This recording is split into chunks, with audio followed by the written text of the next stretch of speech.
JJ Meets World is brought to you by Weedman Design. Adam Weedman founded Weedman Design Company in 2016 on the belief that one-on-one relationships are more important than being a one-stop shop. Adam works with you to get your message across and make you look good to your clients. Let's face it, folks, this is the day and age where it's easier than ever to be visible, and if you don't look good, you look bad. You can't risk looking bad. Adam designed our logo here at JJ Meets World. He was our first choice. Luckily, we got in there because he's a busy man. And look at what he put together for us. It's absolutely top-notch. For more information, check out weedmandesign.co. That's Weedman, Weedman, design.co. 1, 2, 3, 4.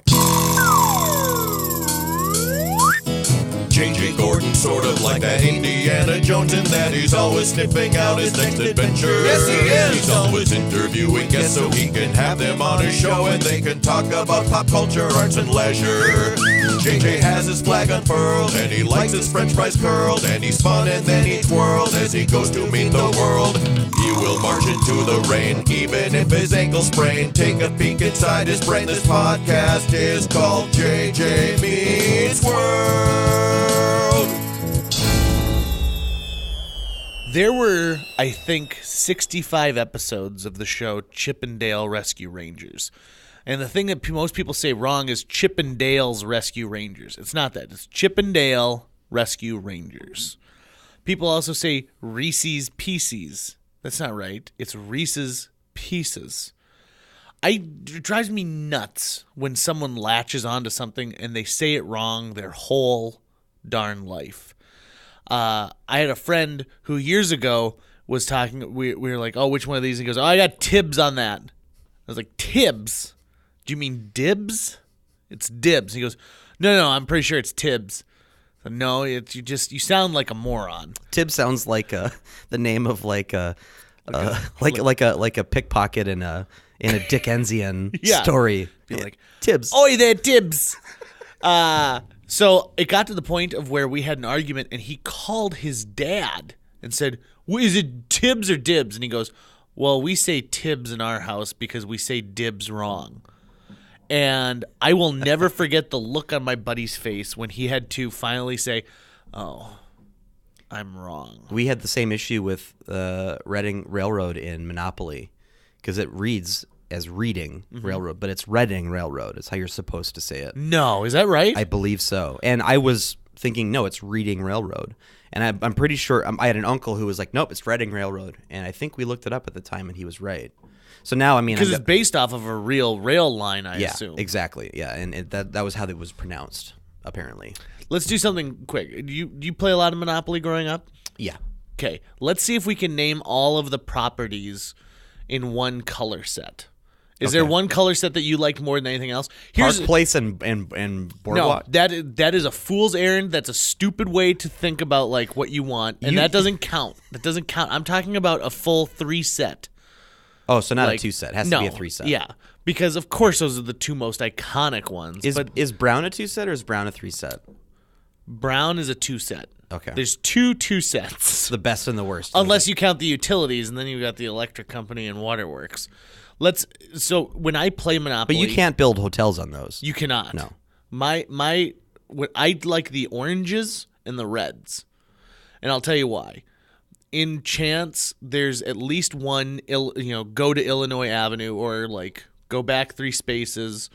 There's one like travel to St. James Place, which is one of the oranges. So like the reds, right? You've got Illinois Avenue, Indiana Avenue, and Kentucky. Boom. Okay. Done.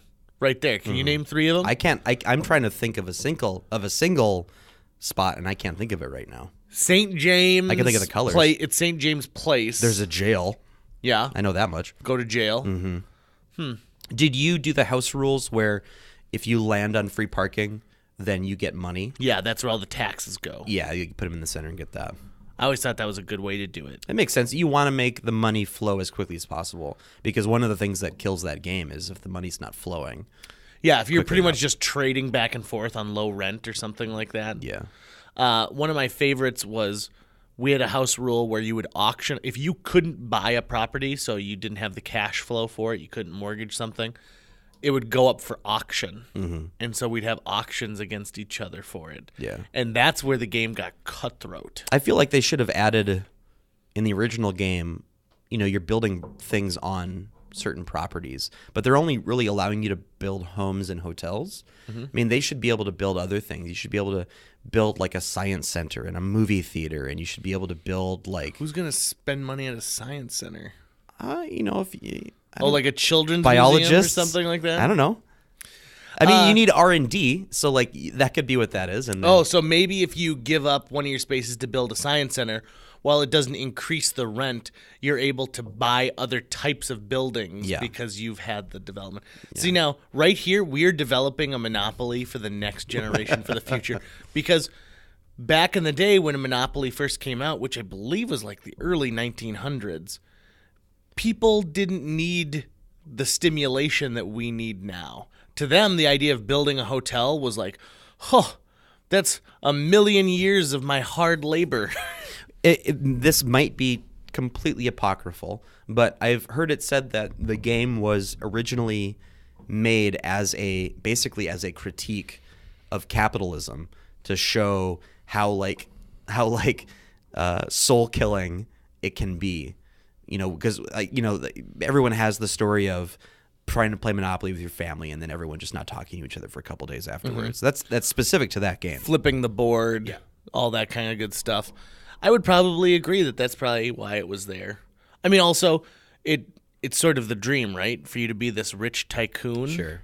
That was the American dream back in the day. You want a monocle, a top hat. I mean, let's face it, Mr. Monopoly, a.k.a. Rich Uncle Pennybags. Yeah, that was when money came in bags. Yeah, with a $sign on the symbol. I missed that. I missed going to the bank and cashing a check and getting a burlap sack with a bunch of gold in it. How are you going to know who the thieves are? Because if you're not walking out with bags of this... You got to look for the guys with the little black diamond masks. Oh, the little bandit masks? Yeah, and then they've got black and white striped shirts. It's just like, I've never actually seen a bomb that looks like a Rocky and Bullwinkle bomb, where it looks like a bowling ball with like a wick coming out the top. Yeah. And I'd like to see that once in my life. I'd just like to see that, if that's possible. There's a bunch of other stuff I'd like to see as things go on. I'd like to see someone make a new version of the, like, let's all go to the lobby. Let's all go to the lobby.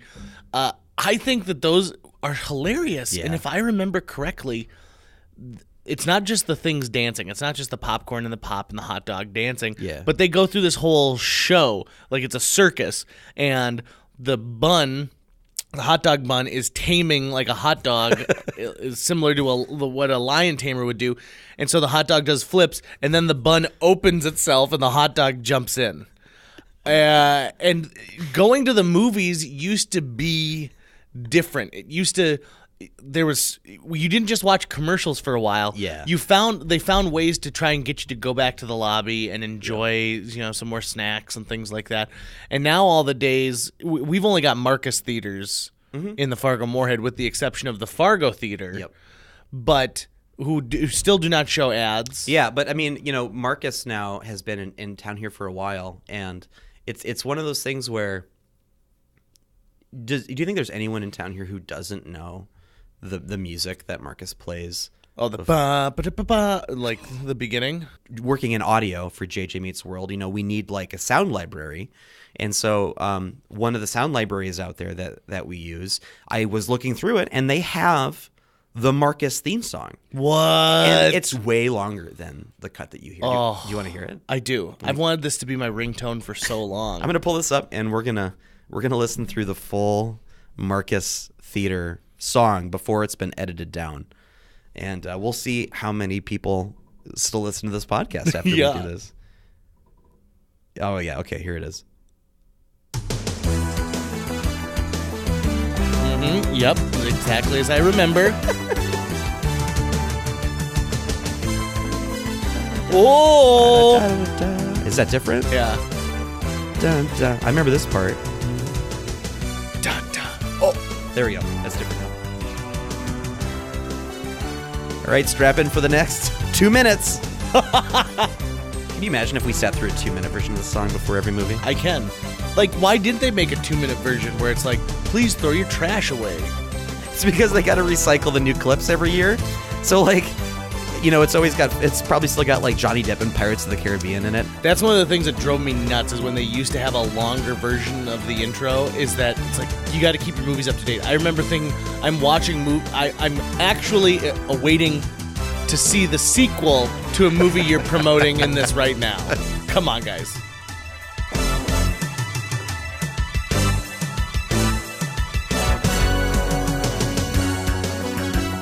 Going on a cinematic journey. And this can be like, remember, only use the restroom if you need to.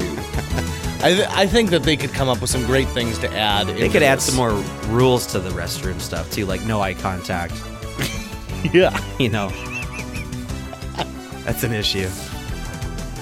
Dispose of your chewing gum in a sanitary manner.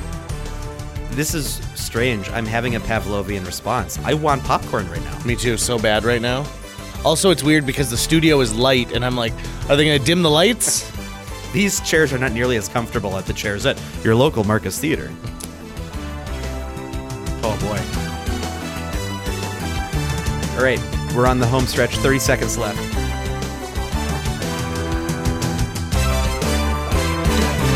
Da, da, da, da, da. Not so fast. There's that guitar. I love that.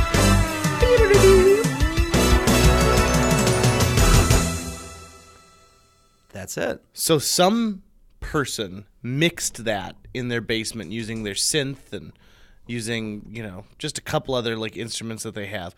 Do you think it's a rush for them every time they go see a movie at a Marcus Theater location and they go, oh, that's my song? It's either a rush or they're like, this is a misuse of the song. Because the song, the title of the song is Big League. Oh, so he was intending this for it's definitely sports? It definitely has sort of like a sports baseball package sound to it. You know? So I mean, I don't know. But I mean, it's the kind of song that you know, if you have an account, you can use it for whatever you want.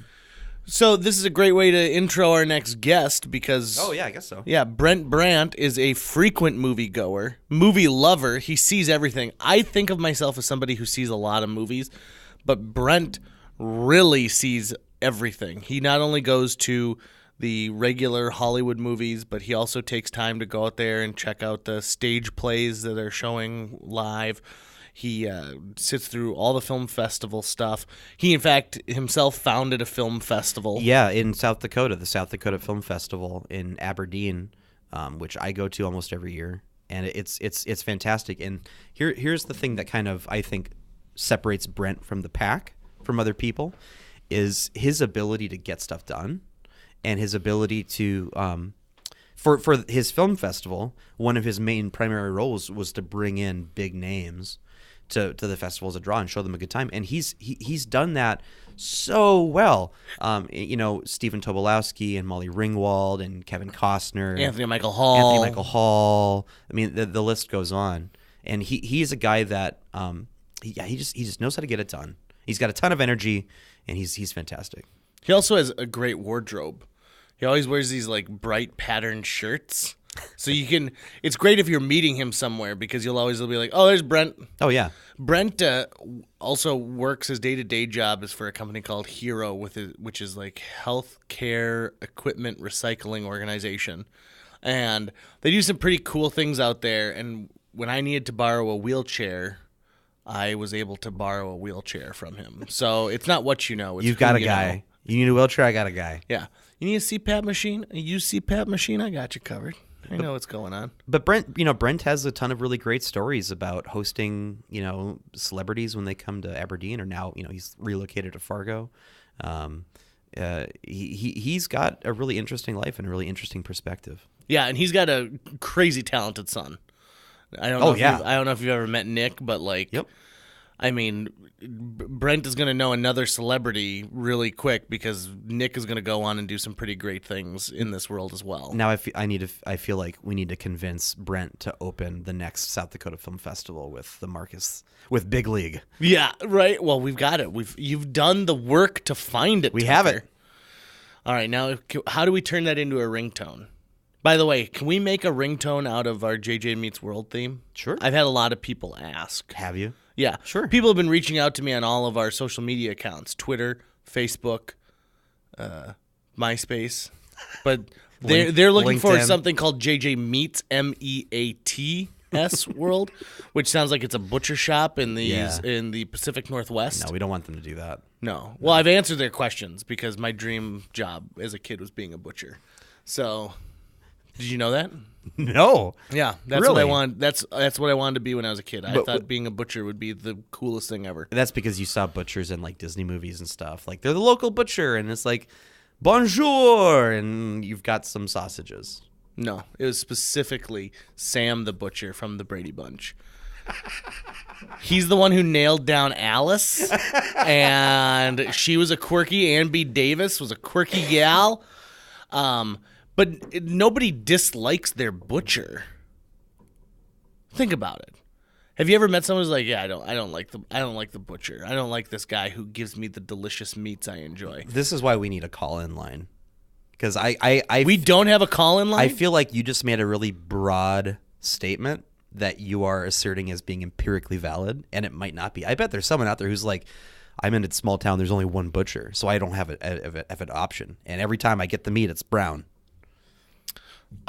So you got right there. You need to make good with your butcher. If he or she is giving you less quality meat, you've done something to offend them. Oh, you deserve the meat you've got. Yeah. Wow. And so think right now on your actions. Did you tip your butcher? Because I do at Christmas time. What do you tip them with, though? I can bring a little gift card. I'm like, hey, thanks for the whole year. And they're like, yeah, thanks for this gift card to the Bed Bath & Beyond. to the Longhorn Steakhouse. I'm literally surrounded by meat every day. I would never, not in a million years, would I send them to some place that microwaves their meat. Are you kidding me? Well, listen, Brent Brandt does not microwave his meat. No. If there's one thing you can say and be sure of and make was it an empirical statement is what you said? Brent Brandt does not microwave his meat.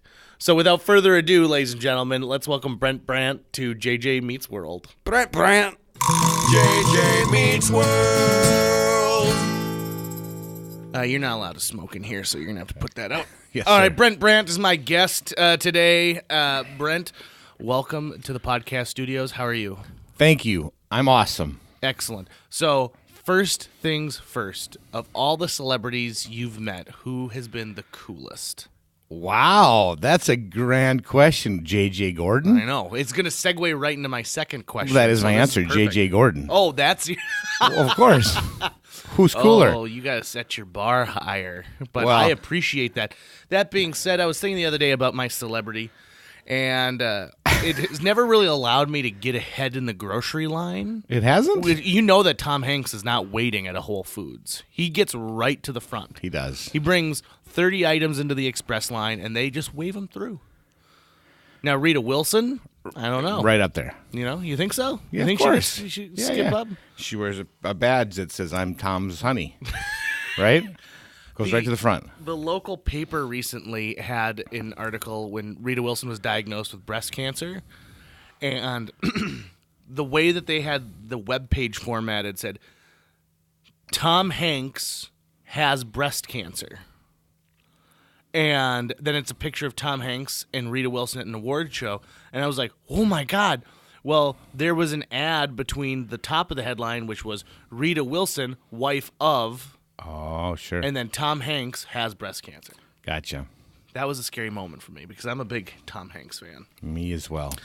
So, So the question is, who Yeah. is the who's coolest? coolest? Who's the coolest? Who is the one that had the longest lasting impression? Well, even though I picked up my high school crush, Molly Ringwald, at the airport and spent a good day and a half with her, she'd be a close second. No, But okay. Stephen Tobolowsky, by far. Yeah, he's so cool, isn't he? He is. He's amazing. I spent a great deal of time with him. I've seen him at two times. I brought him to the Midwest, and we had a good time. And I heard so many different stories from him.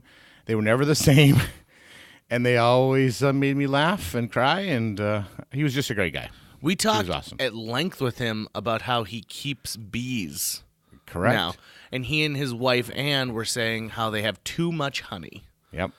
And you don't think of things like that when you are watching Groundhog Day and Exactly. be like, that guy's going to have too much honey at one point. Anne's got her own honey. She's got her own label. It's good stuff. So you have had the immense amount of work to start a film festival like from the ground up and build it into what the South Dakota Film Festival has become today. So that's very exciting. Tell us about the seeds that became the plant that is the South Dakota Film Festival. It was a matter of some very dedicated fellas that really wanted to get a film festival going and support our local community theater, which hadn't had movies playing since the late 80s. So those two things. We wanted to get movies playing.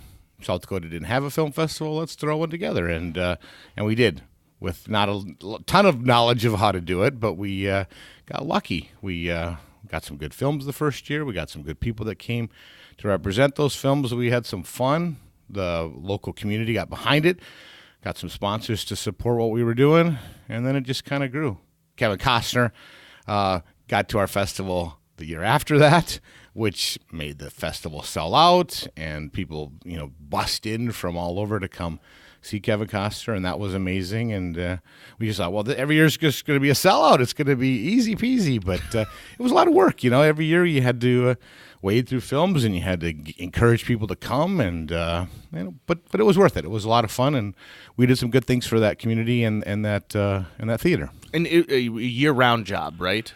Yeah, that first year I think we had 20 films submitted to us, all on DVDs, and we passed it around, and let's run 18 of them, and then very quickly it grew to hundreds and hundreds of films submitted, and it wasn't as easy as we thought, because we were just to wade through all those films, it takes a ton of time, and to get those sponsors signed up, and then to pick which films you want to play, and we were a one-screen festival, so it wasn't.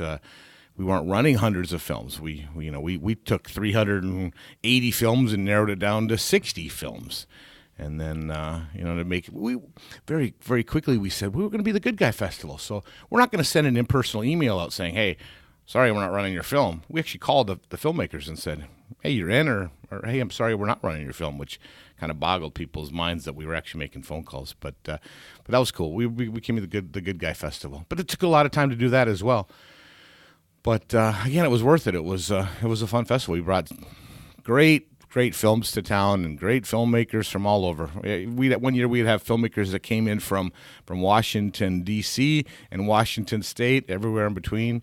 Australia, Canada, Mexico. We had people coming in from England. We had people coming in from all over the world. It was a lot of fun. Well, and it's interesting to me how you branded your film festival for the state. The South Dakota Film Festival. Yeah. You weren't just throwing, not, excuse me, not that like the Fargo Film Festival, but that's Fargo, right? Right. And so if need be, did you guys ever talk about taking the show on the road? There were some times we actually had some other outlying theaters that wanted us to bring like a best of thing in after our festival, which we talked about, but there was some work involved with that, and we were all busy. We all had full-time jobs, so it wasn't easy. But yeah, we never thought I don't think we ever talked about calling it the Aberdeen Film Festival. It was always going to be the South Dakota Film Festival. The South Dakota Flower was our the PASC was our first logo, and we went with Mount Rushmore, which is hours away. But we just kind of embraced the South Dakota Film Festival. Well, it was okay.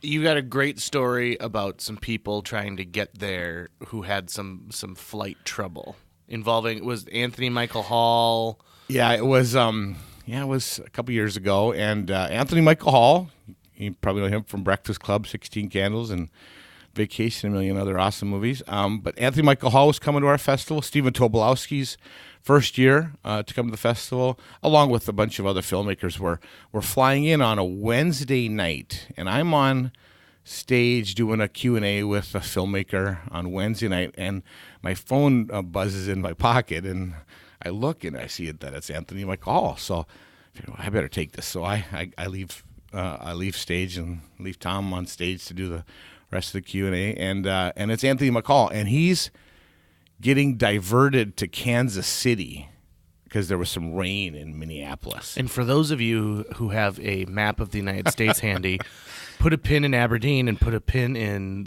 where is it? St. Louis? Kansas City. Kansas City, Yeah. and see how far apart those two things Yeah. are. So he's on a plane with a couple other filmmakers from L.A. Lisa Ann Walter, by the way. Lisa Ann Walter, people know Lisa Ann Walter from The Parent Trap. She was the nanny in The Parent Trap. Oh. And Lisa Ann Walter was an awesome guest. So Lisa and a few other people they're getting diverted down to Kansas City. And Anthony McCall's not very happy about this, and rightfully so. There was just a storm in Minneapolis, and planes got diverted.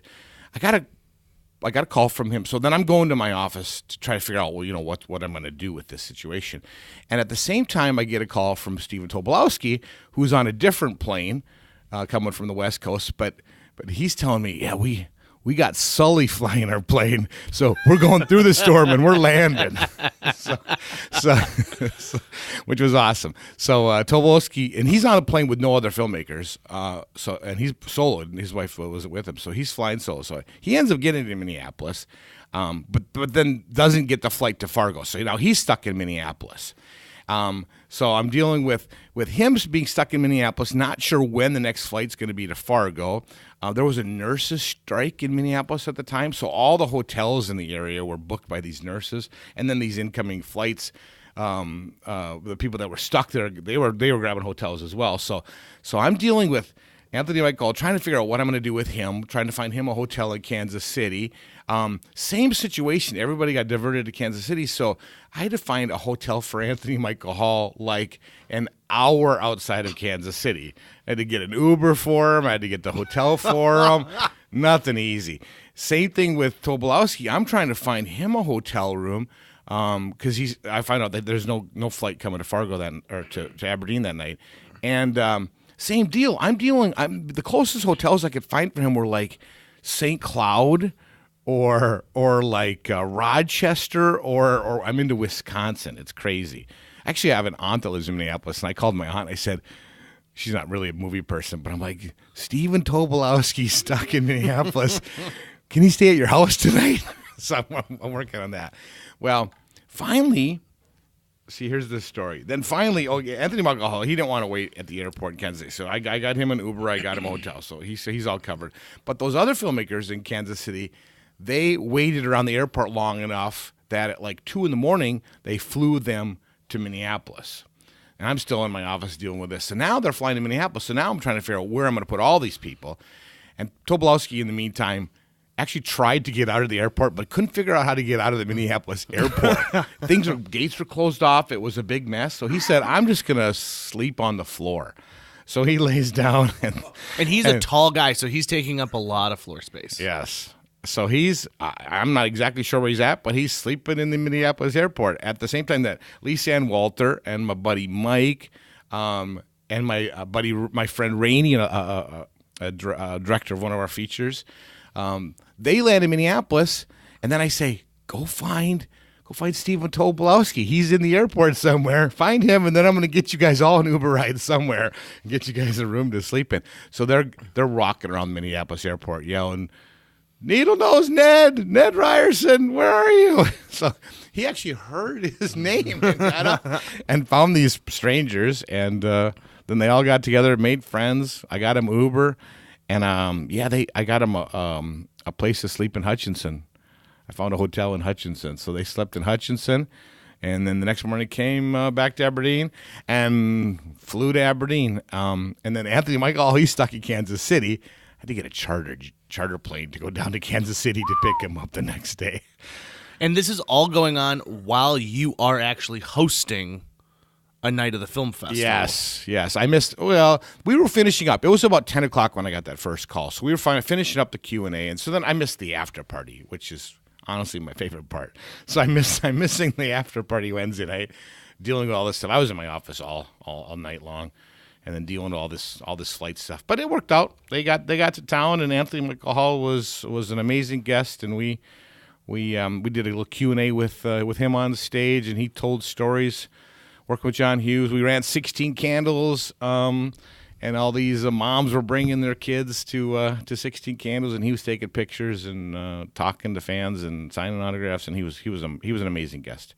And that's the first time I met Tobo, and again, that he was just a great guest with stories to tell. And he is an amazingly down to earth fellow. For some, I get starstruck from time to time, but he doesn't allow you to be starstruck because he's excited to find out who you are as a person. Yeah, he's a great guy.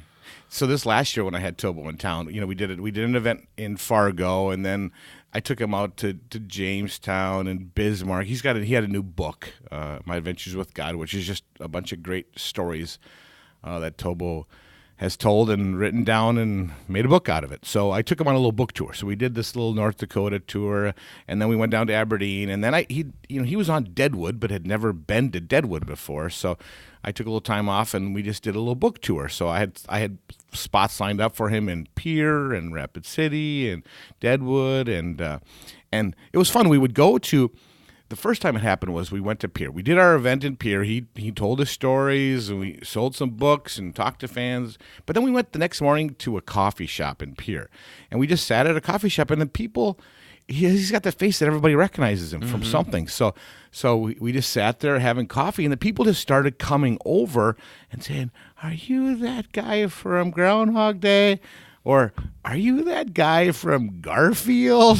It was kind of fun to see where these people would come from. And then I just brought a box of books in with me, and they would come over and, well, if you'd like to get an autograph, here's Stephen's book if you'd like. And it was, we actually started selling more books in the coffee shops the next morning than we did at our book events the night before. It was, people just loved talking to him. And it was fun just seeing where people would recognize him from. Are you from the Goldbergs? Or are you that cop from Wild Hogs? It was fun. Since we're in Podcastville, Stephen Tobolowsky has one of the greatest podcasts out there, and I bring that up because he is such a amazing storyteller, and he has so many because of his character actor work that I could listen to him just tell stories all day, and he seems to enjoy doing it. He, I think, is interestingly enough, he's one of those people who's famous enough to get access to a lot of interesting things, but not such, he's not a Tom Cruise person who's going to be, need an entourage of 30 people everywhere he goes. And so he's that perfect kind of celebrity where he can still do his own thing while at the same time, there are people across the globe who respect him so much. I mean, he's an acclaimed, theater actor. His podcasting, like Tucker mentioned, the Tobolowsky Files is amazing. Listen to it. Local Hero, episode 2, my favorite episode of that series. He's a writer, The Dangerous Animals Club, and then My Adventures with God, where he talks about the Big Family Bible. He's just a really awesome all-around guy. Stephen Tobolowsky's Birthday Party, too, is a film that you should see that was the inspiration for the Tobolowsky Files. It's top-notch stuff, guys. It's great. I enjoyed riding in a car with him through the Dakotas, hearing just tons of stories. It was great. And then, I'm riding with him. I'm working on a Sean Astin event coming up, so I'm riding with Tobo, and Sean Astin calls, and then I'm like, "Do you know Stephen Tobolowsky?" He goes, "Of course, we did a movie together." So then I put him on speaker. So then we're having a conversation, which leads into more stories that Stephen comes up with. He just got a great memory that he can come up with all these stories from being on the set. Isn't that neat? So, okay, now you're a bit of a theater buff as well. As much as I love movies, I think I love theater even more. That's crazy. So do you have a moment that you can pinpoint where theater really inspired you, or something where you thought, this is amazing, this is a show that everyone needs to see? Come From Away. I saw Come From Away. Thanksgiving, I was in New York. Do you know Come From Away? Come From Away is, I've seen Hamilton 3 times. I know that sounds. Oprah and I have seen I've seen Hamilton 3 times. That's my joke. The poorest guy in the world and the richest lady in the world. But I saw Come From Away, and which is, if you don't know, Come From Away is the story of 9/11. when these planes that got diverted out of American airspace had to land in this tiny little town in Gander, Newfoundland, in this town of 7,000 people, just embraced all these visitors from all over the world and took care of them when all these big planes landed in their tiny little town, and had to take care of them. And it's just I was crying in the first song. It was an amazing story. Songs are great. Small cast playing multiple roles. I love those kind of shows, and it's just powerful stuff. I'm actually going to New York for Easter, taking my kids and my son and my daughter Nick and Gabby, and we're going to see Come From Away again. So, Oh, great! Yeah, and Nick is on his way to becoming a regionally and then nationally known actor. He crushed the role of Tevye in Fiddler this last year, so that's got to be exciting. Yeah, for you. yeah. I Nick's a senior at Concordia, did Fiddler. He wants to be a director, actually. I mean, he's a great actor, but yeah, his senior thesis is coming up. He's directing a musical called First Date. Do you know First Date? Oh, heck yeah. Zach Levi. Yeah, was in it. And they taped that too, I feel like. Yeah, well, there's a bootleg. Right? You can go to YouTube and find a bootleg of it if you want. But there's the soundtrack. They made a soundtrack. It had a very short run on Broadway. Great show. Fun musical about a guy and a girl meeting on a first date in a bar, and the dynamics of this first date, and the waiters kooky, and ex-boyfriends and girlfriends come into the picture. And so he's directing that kind of a regional. It's a regional premiere at Concordia, March 22, 23, 24, I think are the dates. Go check it out. I'm not sure when this is going to be on, but yeah, it was awesome. So, do you remember the first time you saw a Broadway show? Do you remember the first Broadway show you saw? It was a touring show. Probably Wicked. Probably was my first touring show. Minneapolis. I would be that South Dakota guy that would go to Minneapolis to see every touring show. I didn't get to New York until just a couple years ago. So, isn't it amazing when you walk down that street? Oh yeah, you're on 42nd, yep. and you're on Broadway, and just everybody, shows you've never even heard of are playing, and you're like, wow, I didn't know this person was currently doing some stage stuff. And yeah, there's I dig celebrities in shows, but there's some. Come From Away has no celebrity in it. I mean, it's nobody you would even recognize, but it's an amazing show. I love that excitement of seeing live theater, and yeah. Have you ever done a live show? Yeah, I used to do community theater. I mean, I did stuff at Morehead State too. I was a film and theater guy at Morehead State, but I did community theater in Aberdeen, and I used to have nice big roles, and then my roles got smaller and smaller, and my son's roles got bigger and bigger, and yeah, I think it was I think Inherit the Wind was the first show that Nick had a bigger role than I did. He was Howard, the boy getting grilled by the two attorneys, and I was the bailiff, I think. And then we were in King and I was in the chorus, and he was the young prince, and I'm like, yeah, you're a pretty good kid. I think I'm just going to be a theater dad and drive you to rehearsal now. So that's all right. Yeah.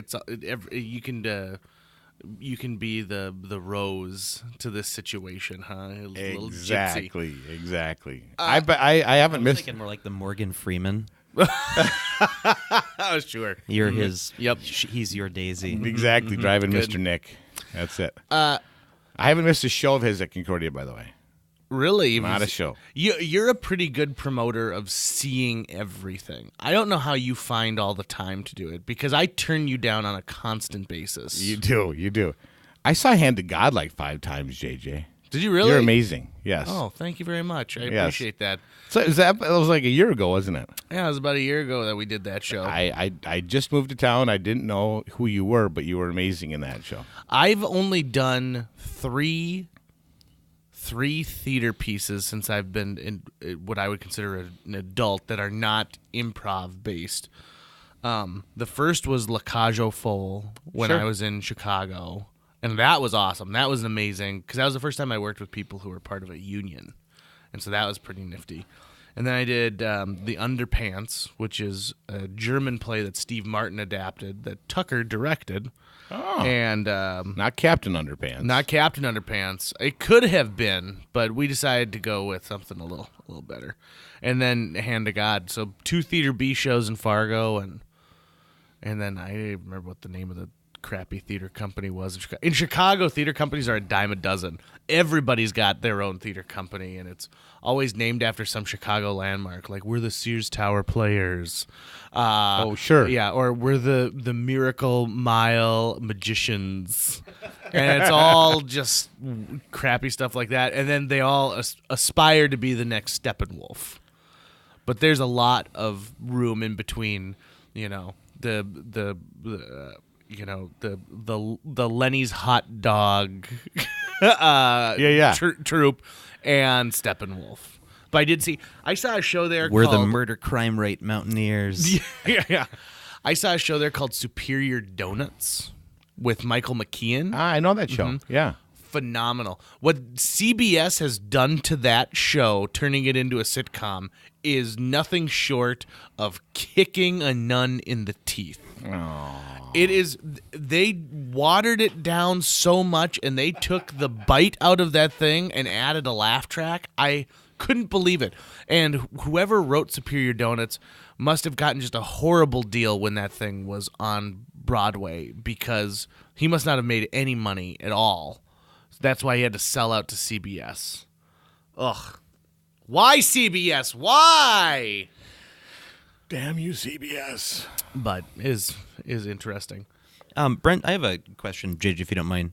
Go for it. I'm going to take a sip of water. Should we talk about your movies? Because I've seen all your movies too, Tucker. And Oh, they're no. amazing. You haven't seen all of them. That's Okay. not true. We talked about one that had a one-night-only screening. Oh, really? Yeah. I haven't seen it? That was in high school. Oh, okay. That was, yeah. How many I'll get of you your a movies copy. have played at South Dakota Film Festival? I think it's 3 or 4 maybe. First Mo, and then I think First all Mo was awesome. I think all 3 of the docs with Greg. I believe. So off the top of my head, I think it's 4. But yeah, my question for you is, I first met you through the South Dakota Film Festival, so I always associate you with film festivals in my head. Like, it's just you and film festivals go together. And I'm really interested in your opinion on the importance of film festivals in this day and age of Netflix and YouTube and big blockbuster movies that are probably the only ones that come to your theater if you're not New York or Chicago. What is it about film festivals that you think is culturally important? Well, it's important for those filmmakers to get their art on a big screen for people to watch and not turn off after 1 minute. Netflix is so easy for you to just start watching something and I don't like this, and they turn it off, right? I mean, people do it, but you're forced to sit through it, and you'll get into it. I mean, if the movie's playing at a film festival, it's good. It might not be your cup of tea. That's why I love running short films, because you run something and it might be not everybody's cup of tea, but that short's going to be done in a few minutes, and something else is going to be coming around the corner, and you're most likely going to like a majority of that stuff. What were you going to say? I think that there's a major importance to seeing a movie in a theater with people that you don't know, who have opinions that you don't share, and enjoying that group experience. So I think it teaches people when to laugh at certain things. It also is a cue to, like, why is everyone laughing? Did I miss something? And it gets your brain to catch up with, like, oh, because he said he hated Twizzlers. I see what's funny there. Or the communal feeling of terror in a movie with a good jump or a thrilling piece. I think it's so important to experience movies with other people. It is. And you might say, oh, I have my buddies over and we have 6 of us on a couch. It's different when there's people you've never known before. What was the Judi Dench and Steve Coogan movie that came out a couple years ago, where she was a woman? They went to track down her son that she had given up for adoption. Yeah, I remember it too, but I can't remember the title. There were 2 older women who were openly weeping in front of me when I saw that movie, and obviously one of them had an experience that was being mirrored on the big screen in some way, shape, or form. And I remember the movie became all the more powerful to me because you're not just watching characters on a screen, you're watching a story that really touches certain people. So even though I haven't had that experience, I'm living vicariously through the person in front of me who's having that emotional reaction. Which is why I always tell people, like, if we could just get Captain Ron re-released, everyone would see what I'm talking about with that movie. The Q&As after if those filmmakers come to the festival, go to the Fargo Film Festival. Some of those filmmakers are there, and then you get to hear their story, why they came up with this, and what they were thinking, and what's going on. That's interesting, and then you see them later and have another conversation about that film, and it's a lot of fun. And people, Tucker and I won a competition years ago called the 48-Hour Film Project. It goes on across the world right now, and we had a movie called Milk Babies that played in Fargo. Okay. Literally about a mutant. Did we decide they were aliens? No, they were just lab experiments, basically. That's what it was. But the required ingredient was dairy products. Yeah. So we buried our friends up to their belly buttons in a garden, and we had Tucker's grandmother pour milk on them, and they were plant-human hybrids. And then it turns out that, like, the milkman has to fight them because they are bent on global domination. Why have I not seen this? It is, and Tucker made the choice to do it in black and white, which was just brilliant, just so good. We'll cue it up for you once we're done here before you take off. Sounds like a preview for Body Snatchers, right? It's got that kind of 50s, like that's the idea that you're going behind. Yep, I got it. And it's also Is that 2006? No, it's before 2006. I think. Is it? I mean, it's over. It's before I even started dating Jill, I believe. Wow. Yeah, in fact, it was definitely before I ran for mayor of Fargo. It was definitely before that. You ran for mayor? I'm learning so much today. It was 2006 because all the other candidates were pretty pissed because I was on the cover of the Forum in a Spider-Man shirt. In your Spider-Man shirt? Yep. The Forum was so pumped that you were running because they had so many great... This is a diversion, but I remember... because I had turned 21 that year. And for my 21st birthday, JJ's like, you know what I'm doing, Tucker? I'm taking you to Vegas. I got it, man. I'm taking you to Vegas. So we go to Vegas. He had just announced that he was running for mayor like the week prior. And so the Forum was trying to get him for a quote. And they couldn't because he was on vacation in Vegas. So that's what they wrote in the papers. The first article about you running for mayor said that you were on vacation in Vegas and couldn't answer any press questions. And we'll get back to Brent in a second. But what's really good about that is in the waiting room, like while we're waiting to get on the plane, we run into a couple of our other friends who are also going to Las Vegas. And they have just met a stripper from Fargo who's going to Las Vegas because they would go down and like strip for a week and make a ton of money and come back. Sure. And so we get off the plane and we had hotel arrangements, but they hadn't made any hotel arrangements. So they came and stayed with us. We had like 9 people in one hotel room. Who were getting into massive political arguments on the plane, in restaurants. And JJ and I were the only two not doing it, and we were super uncomfortable. But that was a pretty good trip. And then those same people, when we finally said, "Listen, you guys have got to go get your own hotel room. This is, we're butt to knees over here, okay?" They grabbed their luggage and they make arrangements to go to another hotel, and they got mugged in between our hotel and their new hotel, and they were. And, like, the cops called, like, an hour later, and they were shaken up so that we're like, we'll come back to our hotel where it's safe. You shouldn't have picked the Howard Johnson by the airport. And they came back, and then the cops called, and they're like, good news, we found your bags. And they're like, oh, thank God. Our clothes, our money, all this stuff. Well, they didn't find any of that. They just found the bags in a dumpster. So they had empty suitcases with nothing else in it. It was a pretty amazing trip. But I digress. So let's go back to your Spider. So did you do your press conference announcing your campaign in a Spider-Man costume? No, I was that would have been perfect. Yeah, I was very. I was very professional. I will tell you this, too. So when I ran for mayor in 2006, it's 2018 now as the time we're recording this, almost all of the stuff that I brought up are that things that Fargo needed, and the outsourcing of our creative talent, and the fact that, we want to draw people. We don't want to have high school students who can't wait to get out of here. We want them to be excited to stay here, and we want high school students from other areas to be excited to come here. All of this stuff that I pushed that everyone thought were the ramblings of a crazy 23-year-old are now commonplace in Fargo. For example, I made a big stink about getting an ice rink in downtown Fargo. Then all of a sudden, they put an ice rink, and they're like, oh, isn't Fargo great? Like, I said that in 2006. 2006. And we had a much better place for it than where it is right now. I had also pushed for a 4-way stop. I think it's 5th Street South where Island Park meets right there by the Park Tower Apartments. And I said, it's a 2-way stop. It should be a 4-way stop. It's a park there. These are the little things we can do to improve. Well, I just noticed that 4 months ago, they turned that into a 4-way stop.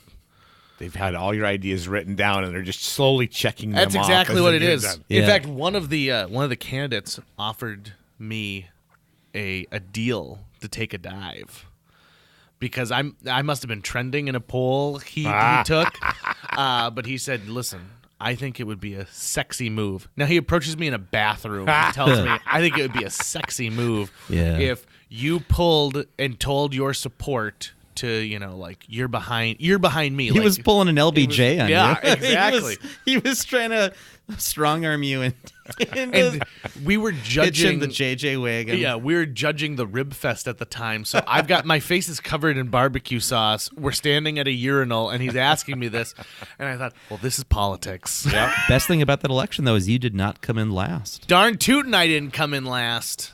An old man named Richard did. What was his name? The gentleman's Richard. Old man Dick. Richard. I'm blanking on it. I can't remember. But he ran for mayor every election cycle on the platform of we need more skywalk in downtown Fargo. He wanted to finish the Skyways, which is now a major topic of discussion that's going on with, like, now the Kilbourne's buying up all these buildings. They're like, we want to finish the Skyway system. I'm like, that dude was talking about he wanted that for 30 years. A walkable downtown during the winter weather, and it makes total sense, doesn't it? It does. Yeah. This is all going to get cut, right? We're coming back to me, right? Yeah, we're. This guy. My guess is Brent Brandt. No, and yes.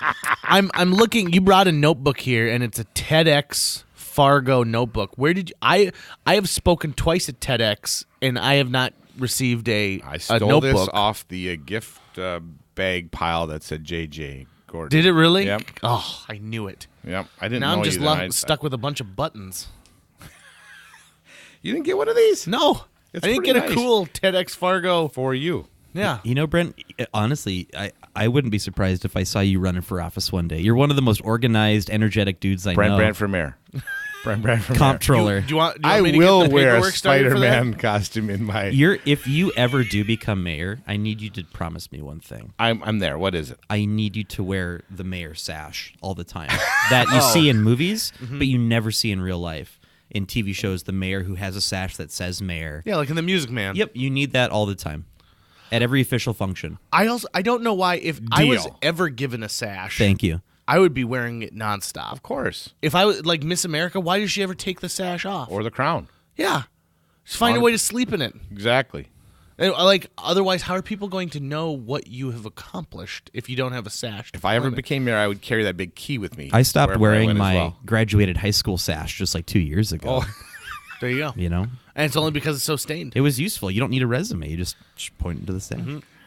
Let's get some sashes made for JJ Meets World. Could you get on that, please? Done. And so that'll be our first merch. Yeah, when we go out to, in fact, let's get a T-shirt that looks like there's a sash on it. Oh, that's the perfect. design right there. Yes.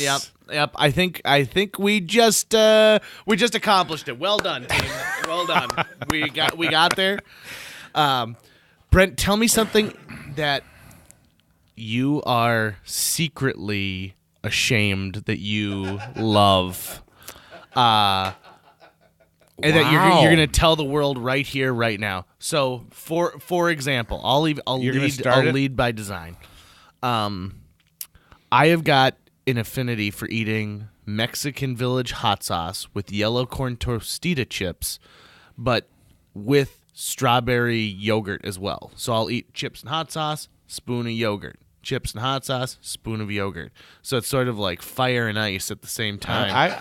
But it's disgusting. I've had 2 other people try it, and they go, the mixture of hot sauce and curdled dairy is awful. And I'm like, I guess I just like the tummy ache it gives me.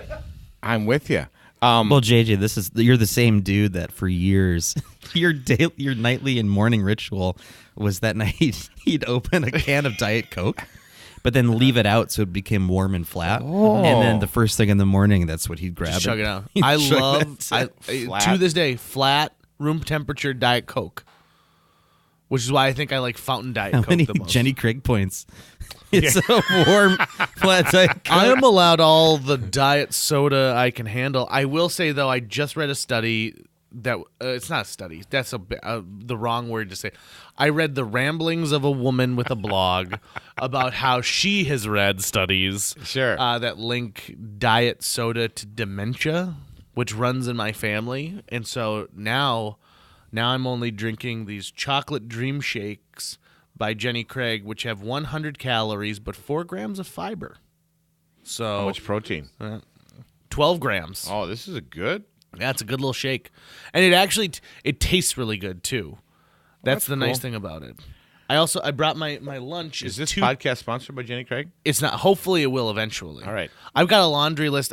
In my other life, I have something that is sponsored by JC, as I like to refer to it, which makes me think that Jesus has a weight loss program. If we could get abs like JC, oh man. But there's a laundry list of things you need to include with it for like promotional consideration, and so I'm not going to hit them up until I need to really lose that last 40. I'm down 30 pounds, by the way, everybody. Like, isn't that great? Yay! Isn't that exciting? Oh, it's awesome. And I feel like a better man. I've tried to convince Brent to do it. I think that you would enjoy it. Get your fat ass on Jenny Craig. That's how you know he likes you more than me, because I'm fat and he has never said anything to me about Jenny Craig. Tucker doesn't have the wherewithal to stick to it. I know he would. I'm very impressed and proud of you, JJ. I'm gonna do it. Good. It's so we don't need to get to a commercial for that, but it's very easy. I was at a storefront for Harry and David. You know Harry and David, like they deliver fruit and Moose Munch and stuff like that. No, this is in the Twin Cities. Okay. And this woman kept following me around and be like, "Can I offer you a free truffle?" And I'm like, "No, thank you." And she goes, "How about we've got new Moose Munch double chocolate dipped in caramel?" And I said, "No, thank you." And she goes, "Maybe I could interest you in these ranch snaps." And I finally said, "Listen, lady, I'm on a weight loss program right now." And she's like, "I know, but we have a policy here where I have to follow the people who are here, and there's nobody else in the store, so I need to continually offer it, and I'm not allowed to go into the hall and sell them to people who are walking by. They have to be in the store."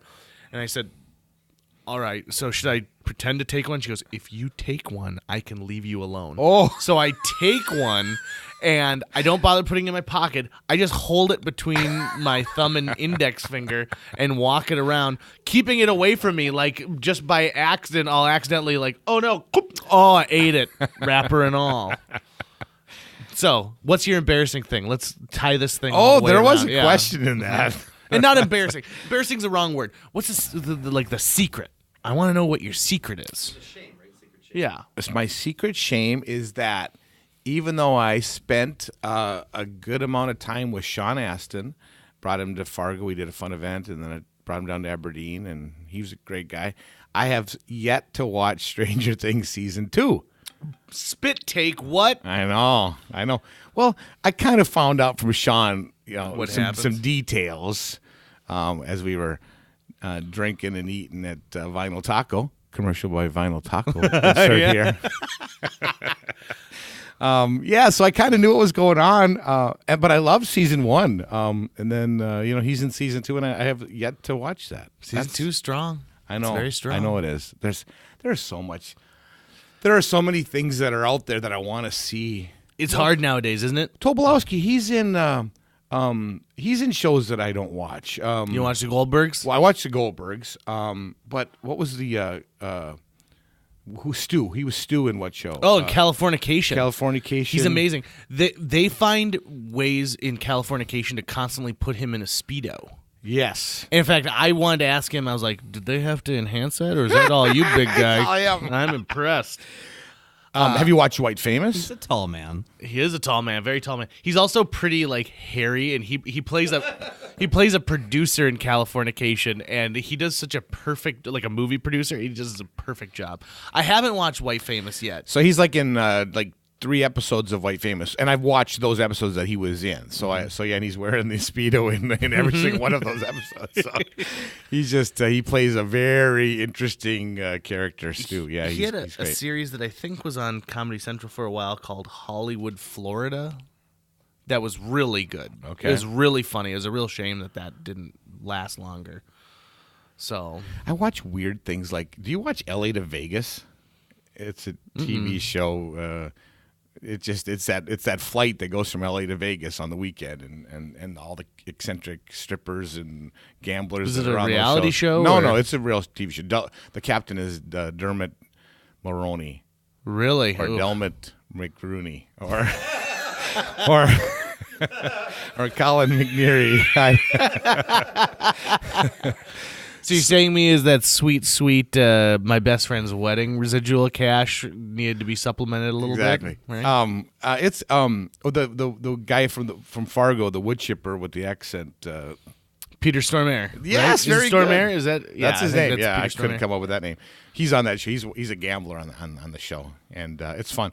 Well, do you remember Happy Endings? Oh, I loved Happy So Endings. Zach Knighton is a buddy of mine. So Zach, What? Yeah. So Zach was on the last episode. He's going to be a new boyfriend for a stewardess. He owns a restaurant in Vegas. This stewardess, she's kind of the central character that you like. So she's on a layover in Vegas and meets Zach Knighton, who's sitting at a bar, and then you find out later I'm spoiling it. You find out later he owns the bar. But so Ooh, then I took a That's picture. a big spoiler. Yeah. his bar ownership. So so Zach came to my festival, and so he and I still chat once in a while. So I took a picture of him from the show, and because we're buddies on Facebook, he didn't even post anything that he was going to be on or anything. So I took a picture of it and I sent him like, "Good to see you show up on my TV screen." And Oh, that's so, awesome. yeah. What's it like to have a phone full of like celebrities that at a it's not moment's full. notice It's not- you can it's not full at all. be like, "What's up, Molly Ringwald?" Well, the dumb thing is that I've got all these invites to go, come out to California, hang out with us, blah, blah, blah. And I have yet to go out to California and hang out with any of these people and sleep on their couches or guest bedrooms or whatever. Yeah. You should. I know I should. The cocaine's probably way better in LA than at the South Dakota Film Festival. Way better. Yeah, there's way the less pinball powdered machines milk. I've been to LA once, and I had a true LA experience. A buddy of mine drove from Fargo to LA, took us 3 days, and we stopped in Vegas, and it was the night that Britney Spears married that childhood friend of hers, like on New Year's, so everything was bumping, it was huge, and we had made arrangements to stay in LA with a friend of my Aunt Deb's who grew up in Fargo. Her name was Carrie Freddy. Grew up in Fargo, went out there, and became a kind of a bigwig at Universal Studios. Like, I think she did a lot of stuff in the production department. And so Carrie said, well, my husband and I are going to be in France for the New Year's, but you guys can stay at our place. No sweat. We've got a caretaker here. And so I should have known when she said caretaker, but we went there. They owned Bing Crosby's old mansion. And then Jerry Van Dyke owned it after him. Sure. And so there's pictures all over of Jerry Van Dyke, in the house, and there's pictures of Bing Crosby and Bob Hope playing golf in the backyard, like just chipping putts or chipping golf balls. And We just lost Jerry Van Dyke, didn't we? we did. Jerry Van Dyke is one of the most underrated comedians. He made an Olsen Twins movie hilarious. To Grandmother's House We Go, he and Rhea Perlman played con artist husband and wife duo who grabbed these little kids, and He was my favorite part of Coach. he was great. Loved him on Coach. Yep. Do you? I watched a special with Craig T. Nelson where he said, it was impossible to do some scenes. And you'll notice how there are very few scenes that have Jerry Van Dyke with another person in the frame because you would just lose it. And he brought up a specific moment. There's an episode.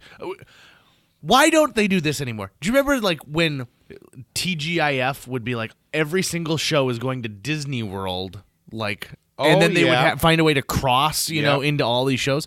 There was one where Coach they were in Las Vegas, and all the rooms are booked, and so he has to share a room with Jerry Van Dyke, who is a big fan of Elvis in the show, and so they lost his luggage, so Hayden had to wear Luther's pajamas, which are a silk version of Elvis's white jumpsuit, and they have to share a bed together, and it's wonderful. But then Drew Carey was also in Vegas, and so Jerry Van Dyke and Mimi hook up or something. I wish more networks would do that because that is just special wonderful episodes. Yes, but yeah, Jerry Van Dyke was hilarious. So we stayed in this mansion while we were down there, which was awesome. Their next door neighbor was Alan Thicke, and so we saw Alan Thicke walking his dog. Their back door neighbor was Gary Marshall, so we saw him gardening. And Jennifer Love Hewitt lived down the street, and a big gate in front of their house. You had to punch in a code. It was very cool. And then we met some celebrities, and we met a woman who thought that my friend Jared was for sure the son of a producer who she had slept with to get a part, and then he didn't give her the part. And she was positive. And so she was going to right that wrong by coming over and like just being awful to my buddy, and I loved every second of it because I just got to sit there and watch. Who's the coolest celebrity you've ever met? The coolest celebrity that I've ever met, I mean, I don't want to say Tobo because you said Tobo, but he was pretty awesome and very, very down to earth, which I really appreciate. Plus, I'm such a huge fan of the Tobolowsky Files. You are. But I met a guy named Kyle Cease. And so you're going to have to do a deep dive on this one. Do you remember the movie 10 Things I Hate About You? I do. Do you remember how the preppy kids were run by like one dude, and he was excluding one of the other characters? And so the friend of Heath Ledger or whatever it was, or Joseph Gordon-Levitt, and so this guy was Kyle Cease, the nerd. And so he's got one line where he goes, there's like ding dong, he goes, that must be Nigel with the brie. Yes, I do. And then they throw a party at his house and they take it over. So I saw him do stand up. I met him, David Spade, and Sam Levine from Freaks and Geeks all on the same night. And they invited us out to have drinks and go to this diner with them afterwards. And he was such a cool guy. He was awesome. I also met all the people from Whose Line Is It Anyway after a live show. We went down there for Line Benders to Vegas, and they did an improv all-star show. So Drew Carey was there, Ryan Stiles, Colin Mockery, all of them. And one of the members of our troupe got pulled up on stage to do a bit with them. And she, of course, has been doing improv for years, and so she smoked like she Ryan Stiles, Chip Easton, and then another guy. And the other guy, they just pretty much like shoved the other guy off stage because they're like, well, this audience member obviously doesn't get it. And it was just going perfectly with Natalie and then these other two guys. So afterwards, they were like, you must have been a plant in the audience, right? Like they hired you to come in and do this. Be like, no. And so they treated us like we were the cool people. And I'll never forget Chip Easton telling me, he's like, what's the name of your troupe? And I'm like, Line Benders. And having him walk away going, Line Benders. I'm going to like you on Facebook. And I was like, oh, we've made it. I've got a cool celebrity too. I'm ready. Yeah. Jennifer Tilly. Oh, yeah. I've gotten to know Jennifer through the show Poker Night in America that I work on. She's a big poker player. Yep, I did know that, yeah. And her boyfriend of a long time, Phil Locke, is a professional poker player as well as a great guy. And she comes on our show Poker Night in America regularly. Like she's probably been on 30 plus times. Cool. And one of the coolest down-to-earth people you will ever meet.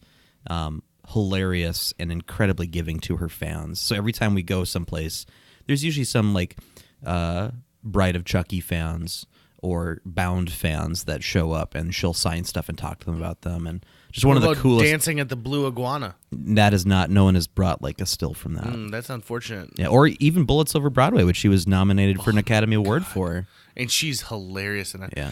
That I just saw the Broadway show of Bullets Over Broadway. They turned it into a musical with Zach Braff. Now, unfortunately, I don't believe Zach Braff has a big stage career. He just that Scrubs energy doesn't really transfer onto the stage. But she really is.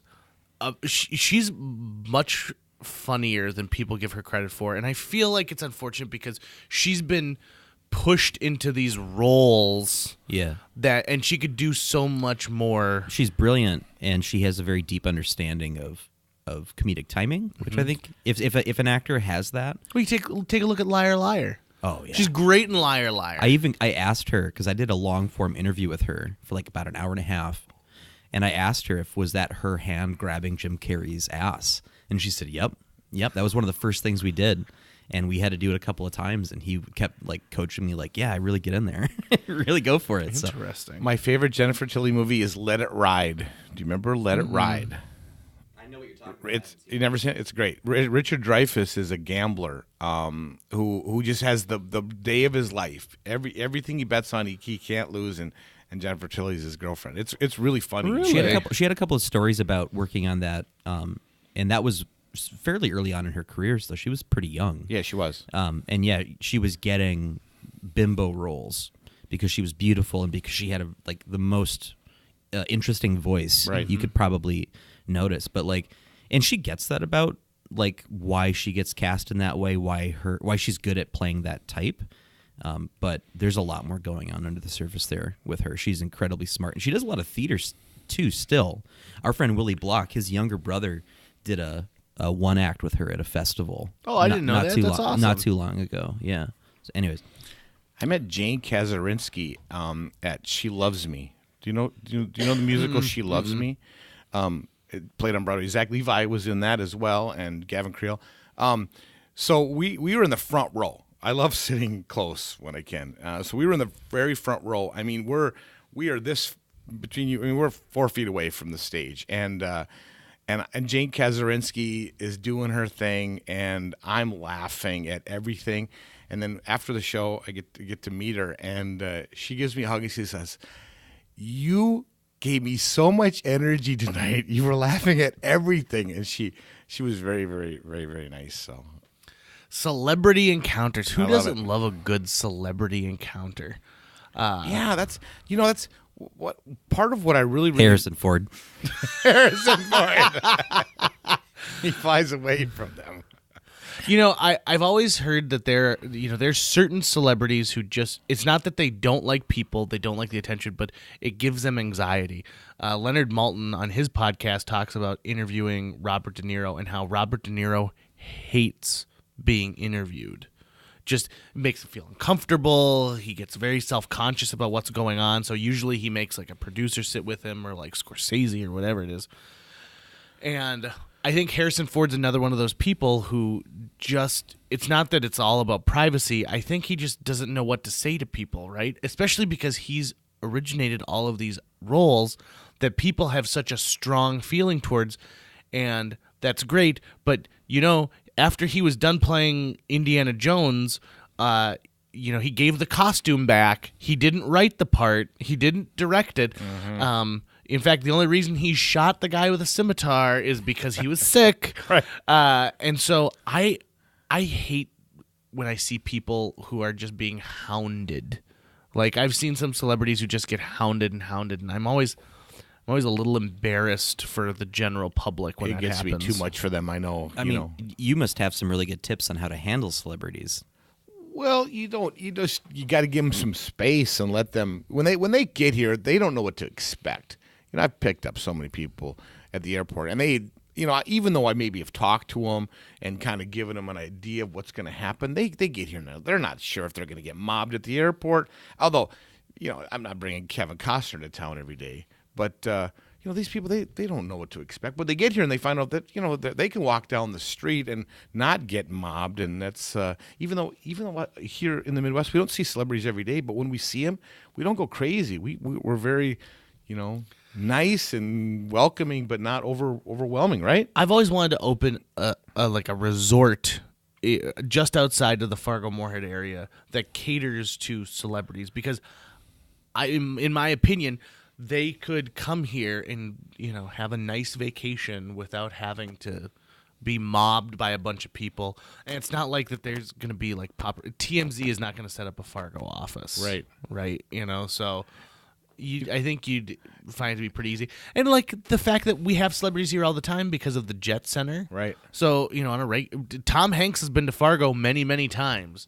I remember hearing a great story about there's a coffee shop in North Fargo that made good peanut butter and jelly sandwiches. And whenever Brad Pitt and Angelina Jolie would fly into the Jet Center, they would order up like 20 of these sandwiches to come and like feed everyone on the flight and then themselves and their kids. Yeah, the Tom Hanks and his family went and had pancakes. Yeah. Early in the morning, they opened up a place for him. Yeah. Look at that. We've brought it full circle all the way back to Hanks. Everything is about Hanks. If you had a Venn diagram of everything in the world and everything people love, Tom Hanks would be that section that intersects. Without a doubt. Between it. And I was watching him on Bosom Buddies. Yeah. Bosom Back in the Buddies day. filmed. Do you know what the next series was to use that stage? Cheers. Oh. Yeah. So, and it was originally the I Love Lucy stage, I believe. So, it's a very storied soundstage on that lot. I love that show. I also think Tom Hanks is one of those people that if I met him in real life, he'd probably be pretty nice. Karen. Oh man, why is her last name? She's Alan. No. No, she's Carpenter. She's a Fargo. She's like a film festival volunteer, and she's a movie buff in Fargo. Karen, I forgot your name. Anyway, she was in New York, and she was having lunch with somebody who knew Tom Hanks, and he joined them for like a cup of coffee. And I'm like, that is amazing. And he had his mustache from when he was playing Walt Disney. Oh, sure. Just announced he's also going to be playing Mr. Rogers, Fred Rogers, in a biopic. So he's playing Walt Disney and Fred Rogers. Who is left that is a titan of creativity that he could still play? You keep getting skinnier, he's going to play you. Oh, if only. Oh, the J.J. Gordon story starring Tom Hanks. And we just CGI. We'll bring in Robert Zemeckis and do some mocap for the younger version of me. Has Tom Hanks ever played a fat character in a movie? Like a fat suit Tom Hanks? I don't think so. I don't even think on SNL. Like, he's been on SNL a bunch of times. I don't think he's even played one there. He's one of the favorite hosts because anything goes when Tom Hanks is on. Yeah. And you're not going to get a celebrity to sign off on doing David S. Pumpkins, right? Unless it's Tom Hanks who's like, yeah, let's try it, and it ends up being like the biggest hit from SNL for that year. It became its own special. Yeah, that's crazy. I know that Rita Wilson. That is, what's his wife's name? Rita Wilson. Okay, she loves David S. Pumpkins. Does she really? Yeah, like that was their favorite part now in their family, that they talk about David S. Pumpkins all the time. Do you ever watch do you follow SNL on Facebook? They'll do like the skit that got cut. Mm-hmm. Did you see the one that got cut last week? It was the Star Trek. Those Charles Barkley episodes 2 weeks ago. It was like it was a Star Wars. Yeah, it was Star Wars, not Star Trek. It was Star Wars. They were all characters in the Star Wars universe, and they were all talking. So Barkley's kind of watching as all these other characters are talking in different languages, and then to an R2-like character beeping, and Barkley's doing the, what language is this? How do you guys talk to each other? What school did I miss? It's very funny. Like, why did they cut this thing? It was very, very funny. There's always the prospector, the Will Ferrell prospector. Yes. Who says, oh, hamburgers. Oh, pickle shoes. Oh, cinnamon and gravy. And if you hear me make the sound of a chipmunk, get real low. That's one of those sketches that today they would have aired no matter what, because they've gone for a much more absurdist style. Right. Because comedy is always flowing. It's always changing. Versus you look at the early stuff, and those guys came from a place at Second City where you used satire to create social change. And so, the very first sketch on SNL is I want to feed your fingertips to the Wolverines. And it was silly and goofy at the end because he mimics the heart attack, but also the idea of that, people are paying to take classes to learn English, and it's this weird melting pot. There's a whole book written about how that's the first sketch, which to me says you guys are maybe scratching a surface that doesn't exist, because Buck Henry just goes, we just didn't know how to end it. Right. But I find SNL to be so interesting, and of course every 5 years you see Saturday Night Dead. This is the worst cast ever. It'll never be this. It'll never be that. But you don't want to talk SNL. We can do a whole show on SNL. I was the guy with my tape recorder before my VHS player recording SNL just so I could re-listen to it again. And then when I got my VCR in 1982, paid $900 for the damn thing so I could record SNL. And then I would make best of tapes long before there was a best of Eddie Murphy. I would dub my best of tapes together. I paid $25 for a VHS tape of the episode where Charles Rocket drops the F-bomb, because at that when I was in high school there was no YouTube and you couldn't find the stuff. You could see transcripts, but no one ever had a clip of it. And so being able to watch that was very exciting for me, to hear someone say the F word on live television.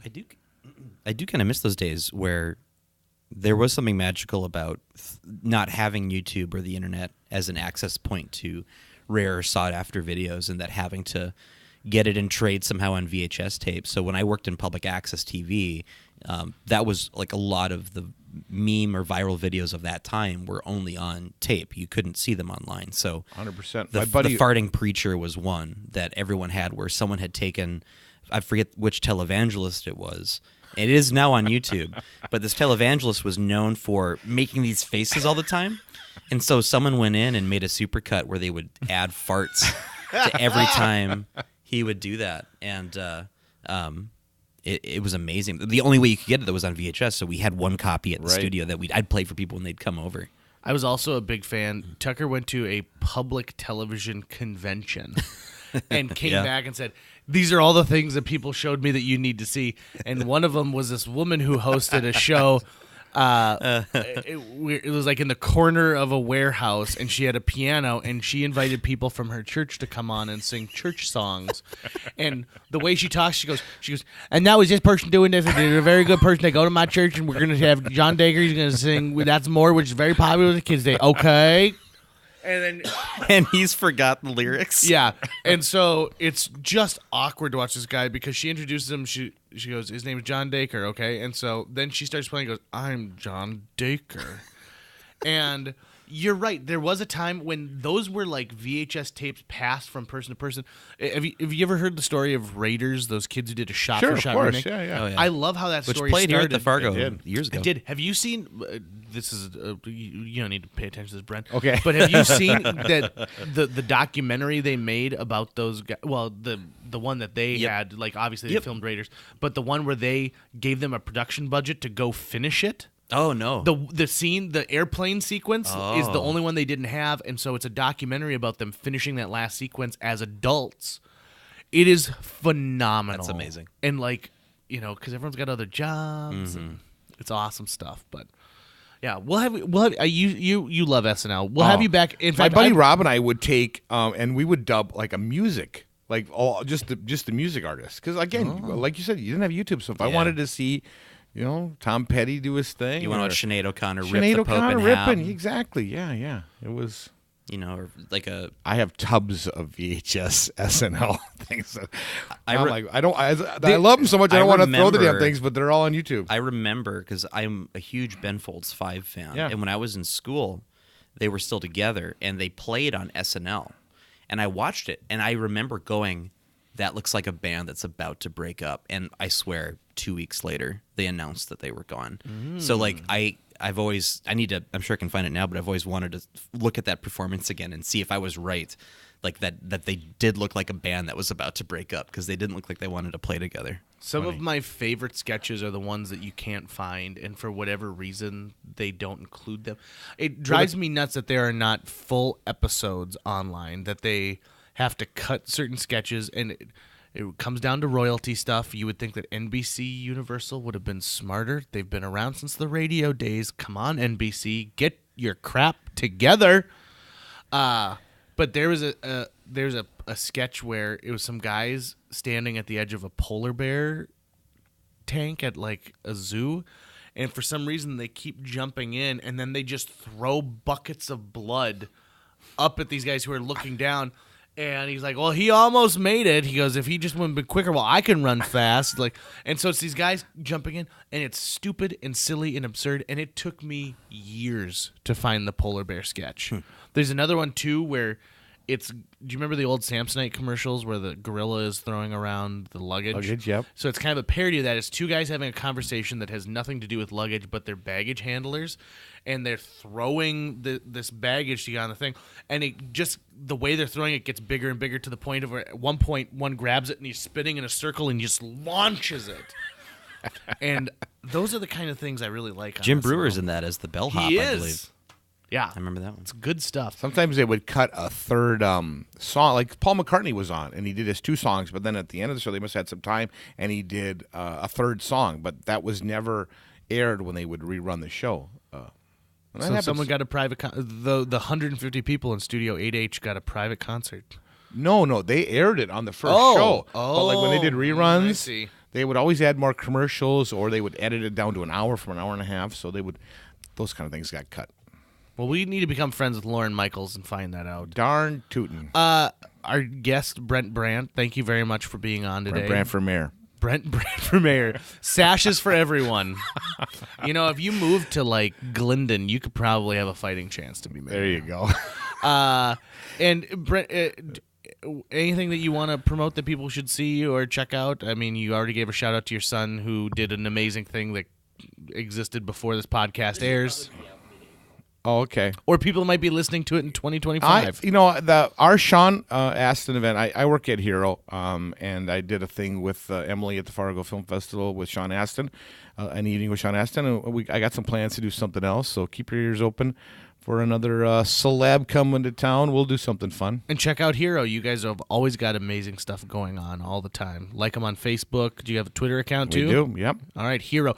H.E. because it stands for Healthcare Equipment Recycling Organization. We take donated healthcare equipment and supplies and we get it to people in need. Did you pick the word first and then figured out the acronym? Or, well, you guys can be the judge of that. Thanks again, Brent, for joining us. Thanks for having me on, Tucker and JJ. You guys are awesome. It's JJ Meets World, but thank you very much. Look at the sash, asshole. JJ Meets World. Well, I guess that's going to wrap it up for today's show. For more info, including how you can help us keep the lights on by donating to our Patreon, visit our website, www.jjmeetsworld.com, or hit us up on social media. We got the Twitter, the Facebook, Instagram, all the sites that kids are using these days. And if you'd like to stay up to date on new episodes of JJ Meets World or dive into some of the old ones, don't forget to subscribe to us on iTunes, Google Play, YouTube, or wherever you consume the podcast that you love. JJ Meets World is produced every week by Tucker Lucas. You can find out more about Tucker's work by checking out www.moonbasemaria.com. And if for whatever reason you'd like to book JJ at a live event, you just need to go to www.linebenders.com. So I didn't tell you this before we started this podcast, but I decided to wear flip-flops today. That sound, we didn't get any of that sound on the recording, right? Oh, thank God.